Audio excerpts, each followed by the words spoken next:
Back to my mini blog. আজকে হলো Eid, finally অপেক্ষা করতে করতে পুরো ঈদটাই চলে এলো। তারপরে আমি ঘুম থেকে উঠেছি, উঠে ব্রাশ করে আমি নিচে গিয়ে খাবার আনতে গেছি, মানে এই তো ব্রেকফাস্ট। এখানে অনেক কটা রান্না করেছে, দেখাচ্ছি।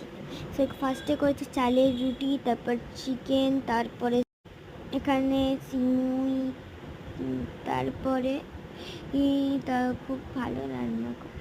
তোমরা কি জানো না, আমার মা না খুব ভালো রান্না করে, খুব সুন্দর রান্না করে। আর এই দেখো আমার হাতে মেহেন্দি, এইগুলো ভালো। সামনেরটা একটু বাজে কারণ এটা আমি পরেছি, আর এটা আমার এই তো দিদির, মানে আমার বন্ধুর দিদি পরিয়েছে। তারপরে খুব তাড়াতাড়ি একটা ব্লগ আসতে করছে, খুব তাড়াতাড়ি নয়, একটু দেরি করেই আসছে, কারণ ঈদের পরেই আমার পরীক্ষা। তারপরে একটু জানি না, তারপরে কিন্তু আমি চেষ্টা করছি, ওকে আমি একটু দেখছি।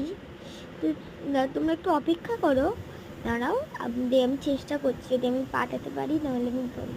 আজকেই তো ঈদ, আজকেই তো স্টার্ট করবো ব্লগটা, তাই জন্য। সো লাইক করবেন, সাবস্ক্রাইব করবেন, শেয়ার করবেন অ্যান্ড কমেন্ট করবেন আমাকে। So tata.